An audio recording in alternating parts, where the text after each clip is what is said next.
కథ కాలక్షేపం నుంచి మీకు మరో మంచి కథనాన్ని అందజేస్తాం. అడసు తొక్కనేల. రచన సలీం. గడ్డ కట్టిన మంచు ముద్దలా నడుస్తుంది రితిక. కాలేజీ ప్రాంగణంలోకి అడుగు పెట్టగానే కాళ్ళు వణికాయి. ఒళ్ళు తూలింది.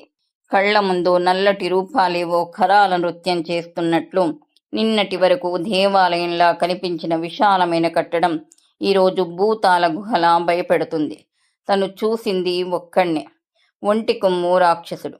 కూరల్ని కొమ్ముల్ని నలగని బట్టల్లోపల దాచుకున్న రాక్షసులు ఇంకెంతమంది ఉన్నారో. ఘనీభవించిన 5 అడుగుల 5 అంగుళాల భయాకృతిలా ఆమె. ఉరప్పంజరాన్ని బద్దలు కొట్టుకొని ఊడిపడి పోతుందేమోనన్నంత వేగంగా కొట్టుకుంటుంది ఆమె గుండె. క్లాస్ రూంలో అప్పటికే 25 మంది పైగా ఉన్నారు. తన సీట్లో కూర్చుంటూ అన్వేష్ కోసం వెతికింది. కనిపించలేదు. ఏమైపోయాడో, ఎక్కడికి మాయమైనట్టు. నిన్నటి నుండి ఏ 100 సార్లో ప్రయత్నించి విఫలమయ్యింది. Phone switch off. Please call me అని ఎన్ని మెసేజ్లు పంపిందో. కుమ్మరి పురుగులా తొలిచేస్తున్న సమస్య. అతనితో మాట్లాడితే గాని సమస్య తీవ్రత తెలీదు. అతను అదే సమస్యలో తీవ్రమైన మానసిక ఒత్తిడిలో అయోమయ అవస్థలో తనలానే ఉన్నాడేమో ఏమో. క్లాస్ రూంలోకి వస్తూ కారుణ్య తన వైపు అదోలా చూశాడు. కోడిపిల్ల వైపు గద్ద చూసే చూపు. గాలానికి చేప చిక్కుకొని గిలగిలలాడుతున్నప్పుడు పెదవుల మీద రాచుకునే శీతల మంటలాంటి నవ్వు. కారుణ్య పేరు పెట్టుకున్నందుకైనా కరుణగా ఉండొచ్చుగా. దుర్మార్గుడు. అసలు అన్వేష్ సెల్ ఫోను వీడికెలా దొరికిందో. దొంగలించాడా? ఆయన అన్వేష్కు బుద్ధి ఉండక్కర్లేదా? తమిద్దరూ అతి సన్నిహితంగా మెలిగిన క్షణాల్ని సెల్లోనూ చిత్రించడమేమిటి? తనకు తెలియకుండా, తన అనుమతి లేకుండా దొంగచాటుగా అలా తీసింది చాలక అంత అజాగ్రత్తగా ఉండటమేమిటి? వాడు కనిపిస్తే ఆ చెంప ఈ చెంప వాయిచ్చాలన్నంత కసిగా ఉంది. ప్రేమించానని కదా వెంటపడ్డాడు. నిజంగా ప్రేమిస్తే ఇలా చేయడానికి మనసొప్పుతుందా? తప్పు తనదే. వాడటువంటి నీచుడని తెలియక ప్రేమించడం, అడగంగానే శరీరాన్ని అప్పగించడం తనది ప్రేమేనా? కాదు, ఆకర్షణ, శరీరవాంఛ. ఆ రోజు సులభంగా లొంగిపోయింది. అతని చేయి పడగానే మంచు ముక్కలా కరిగిపోయి. తన జీవితంలో అద్భుతమైన గడియలు అవే అనుకుంది. మొదటి ముద్దు, మొదటి కౌగిలింత, మొట్టమొదటిసారి పురుషుడి శరీర స్పర్శ. మైకంలో కళ్ళు మూసుకుపోయి వాడు, ఆ దృష్టుడు 4 గోడల మధ్య రహస్యంగా జరిగే కార్యాన్ని సెల్ ఫోన్లో వీడియో తీస్తున్నా స్పృహలో లేనంత.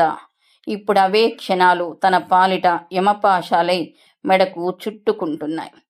లెక్చరర్ ఏదో చెప్తున్నాడు, చెవులకెక్కడం లేదు. నిన్న సాయంత్రం 6ంటికొచ్చిన ఫోన్ దగ్గరే స్తంభించినట్లు భూమి తిరగడం ఆగిపోయి తన మెదడులో కవ్వంలా మారి చిలుకుతున్నట్లు. నిన్న సాయంత్రం 6ంటికి కారుణ్య ఫోన్ చేశాడు. అన్వేష్, కారుణ్య మంచి స్నేహితులు. క్లాస్లో ఇద్దరు పక్క పక్కనే కూర్చుంటారు. తను అన్వేష్ ప్రేమించుకుంటున్న విషయం కారుణ్యకు తెలుసు. తనతో కూడా అప్పుడప్పుడు మాట్లాడుతూ ఉంటాడు. తను వెంటనే ఫోన్ రిసీవ్ చేసుకొని హాయ్ కారుణ్య అంది. నాకు 2 రోజుల నుంచి నిద్ర పట్టడం లేదు తెలుసా అన్నాడు. ఏమైంది? ఆరోగ్యం బాగోలేదా? డాక్టర్కి చూపించుకోలేకపోయావా? ఇది డాక్టర్లతో అయ్యే పని కాదు. నువ్వు మాత్రమే తగ్గించగల జబ్బు. తనకు అతని ఉద్దేశం అర్థం కాలేదు. ఏమైనా జోక్ చేస్తున్నాడేమో అనుకుంది. నీ నిద్రకు నాకు ఏమిటి బాబూ బాధారాయణ సంబంధం అంది నవ్వుతూ. నీ అందమైన శరీరాన్ని పూర్తి నగ్నంగా చూడబట్టే కదా నిద్ర కరువైంది. ఓ రితిక, రియలీ మార్వలెస్. ఎంత బాగున్నావో మతిపోయిందంటే నమ్ము. కొన్ని క్షణాల వరకు అతనేమంటున్నాడో అర్థం కాలేదు. అర్థమైన వెంటనే గుండెల్లో విస్ఫోటనాలు, వరుస పేలుళ్ళు, శరీరాన్ని ముక్కలు చేస్తూ. ఏంటా వాగుడు? తాగున్నావా అంది కోపంగా. అవును, తాగాను. కళ్ళ నిండా నువ్వు ఆరబోసిన అందాలని తాగాను. ఇన్నాళ్ళు విస్కీ చాలా మత్తుగా ఉంటుందనుకునేవాణ్ణి. కాని నిన్ను వివిధ రతి భంగిమల్లో ఆ అన్వేష్ గాడితో చూశాక మత్తు నా నరాల్లోకి విషంలా పాకిపోయింది. నోర్ముయ్, మూస్తాను, తప్పకుండా మూస్తాను. 24 గంటల లోపల నువ్వు నాకు ఎస్ అని చెప్పాలి. నేను రమ్మన్న చోటికి రావాలి. ఆ అన్వేష్ గడించిన సుఖం నాకు ఇవ్వాలి. అప్పుడు తప్పకుండా మూస్తాను. షటప్. నా కంఠంలో ప్రాణం ఉండగా ఆ పని చెయ్యను. ఏం చేసుకుంటావో చేసుకో. ఇప్పుడు సమస్య నీ ప్రాణం కాదు, మీ కుటుంబ గౌరవం, నీ పరువు, మర్యాద. నేను తలుచుకుంటే క్షణంలో అవన్నీ మంటగలిసి పోతాయి. నీ బొంద, నువ్వేం చెయ్యలేవు. ఇలా బెదిరిస్తున్నావని పోలీస్ కంప్లైంట్ ఇస్తే నీ జీవితమే కటకటాల వెనక కుళ్ళిపోతుంది. నీ భవిష్యత్తు బూడిదైపోతుంది. ఓ అలానా? సరే, పిలువు పోలీసుల్ని. నువ్వు అన్వేష్తో జరిపిన రాసలీల సెల్ ఫోన్లో రికార్డ్ అయింది. ప్రస్తుతం ఆ సెల్ ఫోన్ నా దగ్గరుంది. నీకు రేపు సాయంత్రం వరకు టైం ఇస్తున్నా. నీ నుంచి ఎస్ అని ఫోన్ రావాలి. లేదనుకో ఈ వీడియోని మన కాలేజ్లో అందరికీ SMS చేస్తా, యూట్యూబ్లో అప్లోడ్ చేస్తా. అప్పుడు నువ్వు మీ అమ్మ పురుగుల మందు తాగి ఆత్మహత్య చేసుకోవాలి. ఆలోచించుకో అంటూ ఫోన్ కట్ చేశాడు. ఒక్కసారిగా కళ్ళ ముందు భయంకర దృశ్యాలు. ఏ సెల్ ఫోన్లో చూసినా తన నగ్నత్వం. తను అమ్మ శవాలై ఫ్యాన్కి వేలాడుతూ. కారుణ్య నిజమే చెప్తున్నాడా? అతని దగ్గర సెల్ ఫోన్ ఉందా? అందులో తను అన్వేష్తో గడిపిన క్షణాలు రికార్డ్ అయి ఉన్నాయా? అన్వేష్కి ఫోన్ చేస్తే నో రెస్పాన్స్. నిన్న ఈరోజు కాలేజీకి కూడా రాలేదు. రాత్రంతా నిద్రలేనందువల్ల కళ్ళు మండుతున్నాయి. కోపంతో గుండె అగ్నిఘోరంలా మండుతుంది. అన్వేష్ మీద కోపం, తన మీద తనకు కోపం, సమాజంలో విలువలు పతనమవుతున్నందుకు కోపం, సెల్ ఫోన్ల మీద కోపం. ఫోన్లు మాట్లాడుకునే సౌకర్యం కాకుండా ఫోటోలు తీసే సౌకర్యం, వీడియో తీసే సౌలభ్యం కల్పించిన వెదవెవడో కనిపిస్తే ఎడంకాలి చెప్పుతో కొట్టాలన్నంత కోపం. వెంటనే ఇంటికి రా, మాట్లాడాలి, అర్జెంట్. అన్వేష్ ఏదో నెంబర్ నుంచి వచ్చిన మెసేజ్.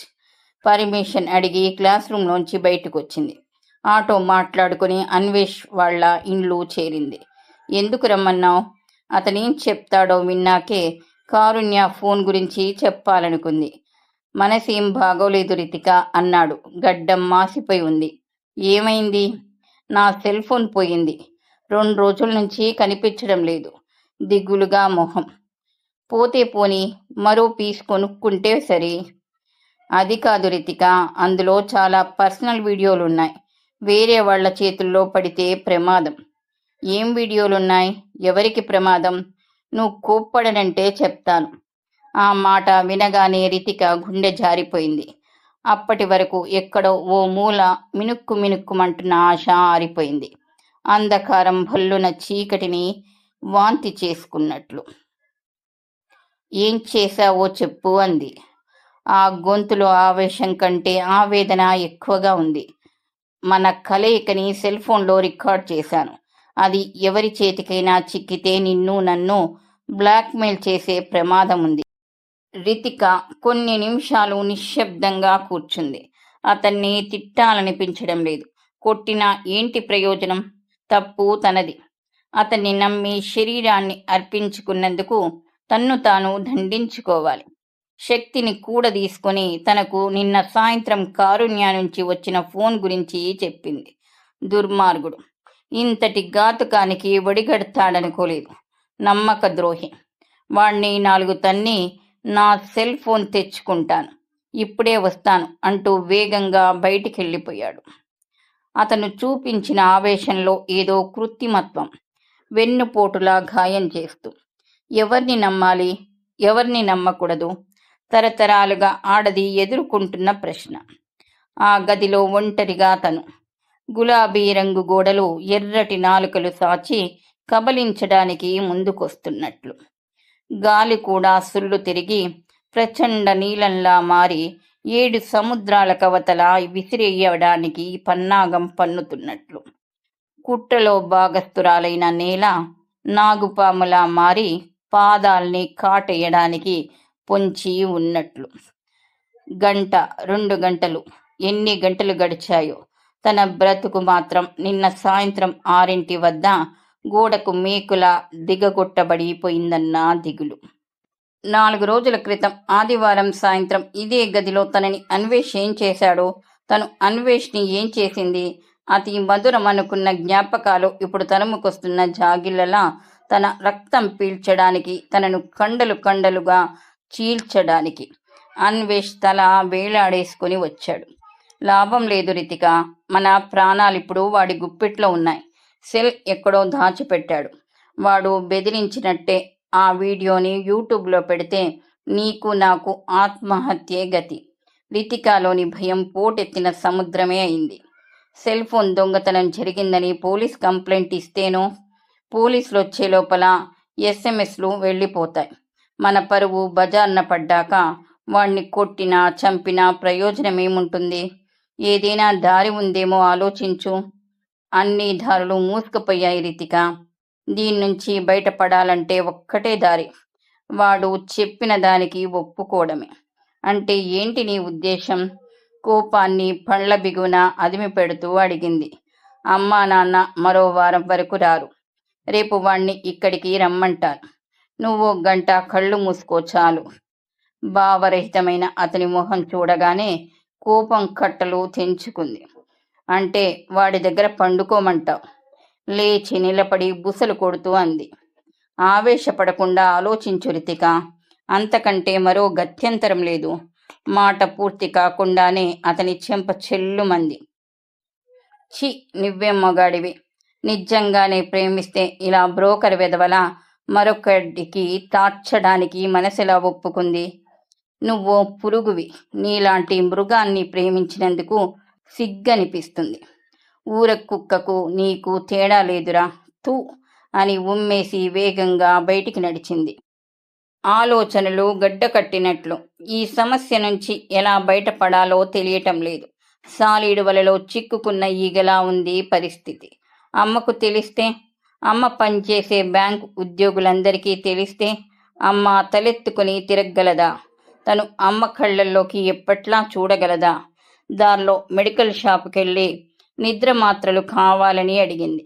డాక్టర్ ప్రిస్క్రిప్షన్ లేందే ఇవ్వనన్నాడు. ఉరేసుకొని చచ్చిపోవాలని నిర్ణయించుకుంది. 2 రోజుల నుంచి తన కూతుర్ని నిశితంగా గమనిస్తుంది పల్లవి. ఏదో మార్పు, బలమైన మార్పు. నిరాశ, కుంగుబాటు, భయం, వ్యాకులపాటు లాంటి లక్షణాలన్నీ ముఖంలో ప్రస్ఫుటంగా కనిపిస్తున్నాయి. ఇప్పుడు అంతే. కాలేజీ నుంచి రాగానే పుస్తకాలన్నీ గిరాటేసి గది లోపలికెళ్ళి తలుపేసుకుంది. ఓ మాట మంతి ఏమీ లేదు. కనీసం తన వైపు చూడనైనా లేదు. తలుపు తట్టబోయి ఆగిపోయింది. సన్నటి వెక్కిళ్ళు వినిపిస్తున్నాయి. ఏదో జరగకూడనిది జరిగి ఉంటుందని ఆమెకు అర్థమైంది. తల్లి హృదయం తల్లడిల్లింది. పసితనంలో ఏడిస్తే పాలిచ్చి ఊరడించినట్లు ఇప్పుడేం చేసి అనునయించాలో అర్థం కాలేదు. ఒక్కగానొక్క కూతురు. ఎంత అందంగా పుట్టిందో. కావ్యాలు వల్లిస్తున్నట్లు కనిపించే విశాలమైన కళ్ళు, చిన్ని చుబుకం, చక్కటి పెదాలు. తన కూతురి కోసమేగా ఎన్ని కష్టాలెదురైనా భరించింది. ప్రతిదానికి అనుమానించే భర్త. దగ్గినా తుమ్మినా అనుమానమే. రోజు ఏదో ఓ వంకతో తగాదా, అరుచుకోవడాలు, తాగొచ్చి కొట్టేవాడు. అది చూసి రితిక పెద్దగా ఏడుపు. నిత్య నరకం. ఈ బ్యాంకు ఉద్యోగమే లేకపోతే తన బ్రతికేమైపోయేదో. ఇంకా తన వల్ల కాలేదు. గాయాల పాలైన ఆత్మాభిమానాన్ని రక్షించుకోవడానికి సమాయత్తమైంది. రితికాకి 7 ఏళ్ల వయసున్నప్పుడు అతనితో తెగదెంపులు చేసుకుంది. అప్పటి నుంచి తన లోకమంతా రితికే. ఎంత అపురూపంగా పెంచిందో. అటువంటి బంగారు తల్లి కంట తడి పెడితే తను తట్టుకోగలదా? తలుపు మీద మెల్లగా శబ్దం చేసింది. ఏడుపు ఆగిపోయింది. నిశ్శబ్దం. తలుపు మాత్రం తెరుచుకోలేదు. మళ్ళా శబ్దం చేసింది. 3ఓసారికి తలుపు తీసింది రితిక. ఏడ్చి ఏడ్చి మొహం ఉబ్బి ఉంది. కళ్ళు తుడుచుకున్న కన్నీటి చారికలు ఇంకా కనిపిస్తూనే ఉన్నాయి. మంచం మీద తలుంచుకొని కూర్చున్న కూతురి తల నిమురుతూ, ఏం జరిగింది? నిన్నటి నుండి నువ్వు అదోలా ఉన్నావు. నాకు చెప్పు, తోచిన సలహా ఇస్తాను అంది. ఏం లేదు మమ్మీ, తలనొప్పిగా ఉంది అంతే. కళ్ళెత్తి తల్లి వైపు చూసి మళ్ళా కళ్ళు దించుకుంది. రితిక చేతుల్ని పట్టుకొని తన ఒళ్ళో పెట్టుకుని ప్రేమగా నిమురుతూ చెప్పింది పల్లవి. 20 ఏండ్లుగా నిన్ను కంటికి రెప్పలా కాపాడుకొస్తున్న తల్లిని. నాకా మాత్రం తెలియదా చెప్పు? నేను నీకు స్నేహితురాల్ని కూడా అని చాలాసార్లు చెప్పాను. గుర్తుందా? ప్లీజ్ చెప్పు తల్లి. ఏం జరిగినా విని తట్టుకోవడానికి తయారుగా ఉన్నాను. నేను నీ వయసు దాటి వచ్చిన దాన్నే. వయసు పొంగులో తప్పులు జరగటం సహజం.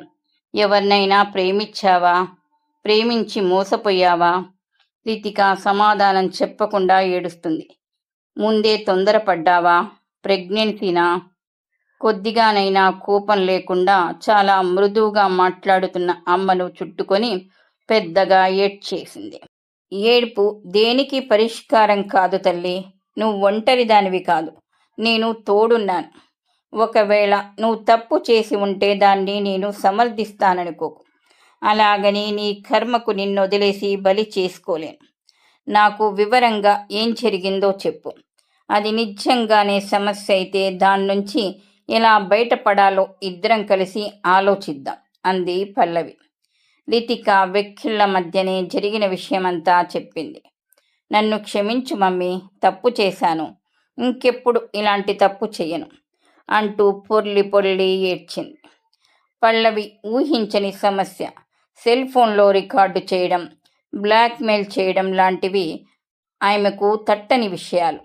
ఆమె కొన్ని నిమిషాలు ఆలోచించాక ఓ నిర్ణయానికొచ్చి చెప్పింది. లేచి మొహం కడుక్కో. మనం పోలీస్ స్టేషన్కి వెళ్ళి కంప్లైంట్ ఇద్దాం. రితిక ఆశ్చర్యంగా ఆమె వైపు చూసింది.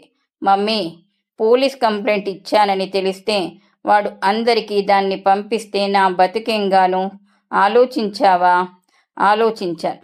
ఏ కాస్త తెలివి ఉన్నవాడైనా అలా చెయ్యడు. అది వాడి శిక్షని పెంచుతుంది. కాబట్టి ఇలా బ్లాక్మెయిల్ చేసేవాళ్ళు బేసిక్గా పిరికి వాళ్ళై ఉంటారు. దేన్నో అడ్డు పెట్టుకుంటే తప్ప తమకు కావాల్సింది పొందలేని బలహీనులు. మరో మార్గం ఏముంది చెప్పు? వాడి ప్రపోజల్కి ఒప్పుకోవటం తప్పు. చావనైనా చేస్తాను కానీ వాడి బ్లాక్మెయిల్కి లొంగను. ఇలాంటి తుచ్చుల కోసం చావటమా? పిరికి పందలు చేసే పని. జీవితం అన్నిటికన్నా విలువైంది తల్లి. బయలుదేరు, పోలీస్ స్టేషన్కి వెళ్దాం అంది లేచి నిలబడుతూ పల్లవి. పోలీసులు అన్వేష్ని, కారుణ్యని అరెస్టు చేశారు. ఇంటరాగేషన్లో ఇద్దరూ కూడబలుకొనే ఈ నాటకం ఆడినట్లు తెలిసింది. ఎటొచ్చి అన్వేష్ రితికతో చెప్పినట్లు సెల్ ఫోన్లో నిజంగా ఏం రికార్డు చేయలేదు. రితికాని బెదిరించి లొంగ తీసుకోవడానికి పన్నిన పన్నాగమది. బెదిరించి బ్లాక్మెయిల్ చేశారన్న విషయం రుజువు కావటంతో వాళ్ళిద్దరినీ రిమాండ్కి తరలించారు. ఆ రోజు సాయంత్రం రితికతో వాళ్ళమ్మ, చూశావా, భయం వల్ల ఎన్ని పొరపాట్లు జరిగే ప్రమాదం ఉందో. నిజంగానే సెల్ ఫోన్లో రికార్డ్ అయి ఉందని ఎంత హింసపడ్డామో కదా. కర్ర ముక్కని వీపుకు ఆనించి పిస్తోలని బెదిరిస్తే ఆ కంగారులో అది పిస్తోలేనని నమ్మి వాళ్ళు ఆడమన్నట్లు ఆడుతాం. ఏది ఏమైనా చాలా నాజూకైన సమస్య నుంచి ఎక్కువ నష్టపోకుండా బయటపడ్డాము అంది. అంతేకాదు మమ్మీ, నేను ఆత్మహత్య ప్రయత్నం నుంచి కూడా బయటపడ్డాను. నాకిది మరో జన్మ అనుకుంది రితిక. అది సరే మమ్మీ, ఒకవేళ నిజంగానే ఆ రోగు వీడియో తీసి ఉంటే అది యూట్యూబ్లో పెడితే ఏం చేసేవాళ్ళం అని అడిగింది. ఆ ఆలోచనకే ఆమె కళ్ళల్లో భయము నగ్నంగా నర్తించింది. సింపుల్.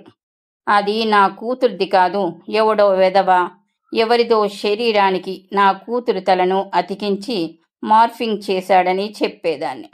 అందరి నోళ్ళు మూతపడేవి అంది పల్లవి. రితిక ఒక్కడుగులో వాళ్ళమ్మని సమీపించి మెడ చుట్టూ చేతులేసి, నువ్వు చాలా గ్రేట్ మమ్మీ. నీలాంటి తల్లులే అందరికీ ఉంటే బురదలో పొరపాటున కాలేసి వెనక్కి తీసుకుని ఎలా కడుక్కోవాలో తెలియక భయంతో ఆత్మహత్యలు చేసుకునే కొన్ని వందల మంది ఆడపిల్లలు బ్రతికిపోతారు అంది. మీకు కథ నచ్చితే లైక్ చేయండి. మరిన్ని మంచి కథల కోసం మా ఛానల్ని సబ్స్క్రైబ్ చేసుకోండి.